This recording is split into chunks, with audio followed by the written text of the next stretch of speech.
नमस्कार साथियों, आप सभी को दिवाली की ढेर सारी शुभकामनाएं। साथियों, आज हम महालक्ष्मी व्रत कथा सुनाते हैं, तो ध्यानपूर्वक सुनिएगा।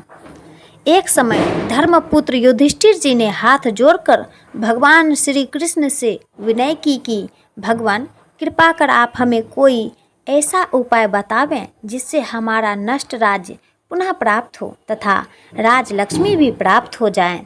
भगवान श्री कृष्ण बोले, हे राजन, जब दैत्यराज बलि राज्य किया करते थे तब उनके राज्य में सारी प्रजा सुखी थी और मेरा भी वह प्रिय भक्त था। एक बार उन्होंने 100 अश्वमेध यज्ञ करने की प्रतिज्ञा की।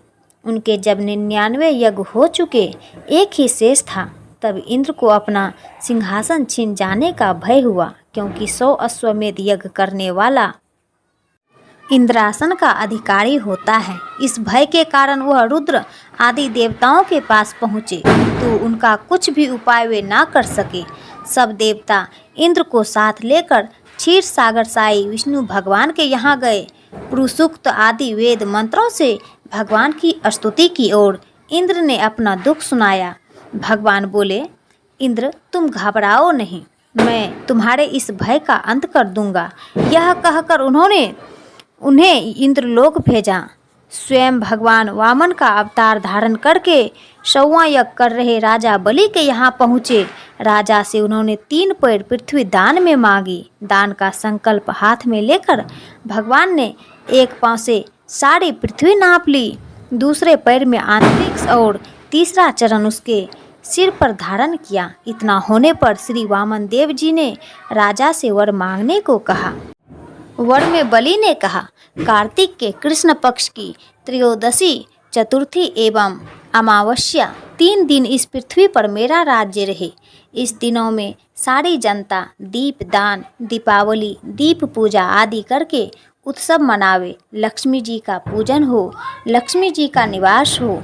इस प्रकार वर मांगने पर भगवान विष्णु ने कहा कि राजन, यह वर हमने तुमको दिया। इस दिन लक्ष्मी पूजन, दीपावली पूजन करने वाले के घर लक्ष्मी का निवास होगा और अंत में वह मेरे धाम को प्राप्त होगा। यह कहकर भगवान ने राजा बलि को पाताल लोक का राज्य देकर पाताल में भेजा और इंद्र का भय दूर किया। तभी से दीपावली का उत्सव मनाया जाता है, जिसके फलस्वरूप यह उत्सव मनाने वाले के घर कभी लक्ष्मी का अभाव नहीं होता। भगवान श्री कृष्ण बोले, हे राजन, एक और कथा सुनिए। मणिपुर नामक एक नगर में एक राजा था, जिसकी धर्मपत्नी पतिव्रता एक धर्मपरायण थी। एक दिन उसकी पत्नी अपनी छत पर स्नान के निमित्त अपने गले के सुंदर कीमती 9 लखा हार को उतार कर वहाँ रखकर स्नान करने लगी। उसी समय आकाश में मंडराती हुई चील की दृष्टि उस हार पर पड़ी और उसे लेकर उड़ गई। किसी स्थान पर एक गरीब बुढ़िया की झोपड़ी पर मरा हुआ सर्प पड़ा था। चील की दृष्टि सर्प पर पड़ते ही हार को छप्पर पर छोड़कर सर्प को लेकर चंपत हुई। उधर रानी यह देखकर उदास हो महल में चली गई। थोड़ी देर के बाद राजा के आने पर उसने हार का वृत्तांत राजा से कहा। राजा ने उसे विश्वास दिलाया कि तुम्हारा हार अवश्य मिल जाएगा। यह कहकर राजा अपनी सभा में पहुंचा। ढिंढोरा वालों को बुलवाकर उनके द्वारा सारे नगर में ढिंढोरा पिटवा दिया कि जो रानी का हार लाकर देगा वह मनचाहा इनाम पाएगा। दूसरे दिन एक बुढ़िया माई हार लेकर राजा के पास पहुंची और राजा को वह हार दे दिया।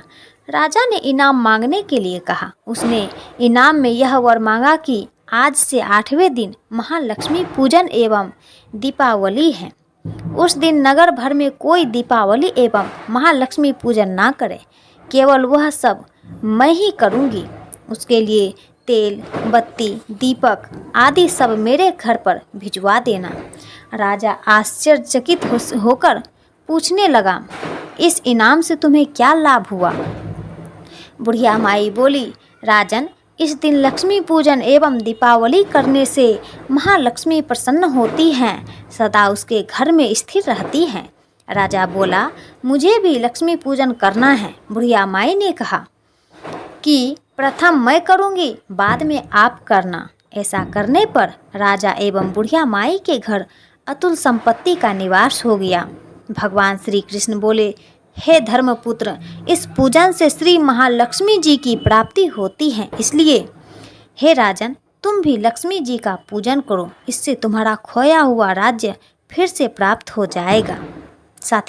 साथियों, हमारी यह छोटी सी कथा आप सबको कैसी लगी? यदि अच्छा लगा हो तो कृपया संपूर्ण भक्ति सागर चैनल को सब्सक्राइब कर लीजिए, वीडियो को लाइक कीजिए, कमेंट बॉक्स में जय लक्ष्मी माता लिखना ना भूलें।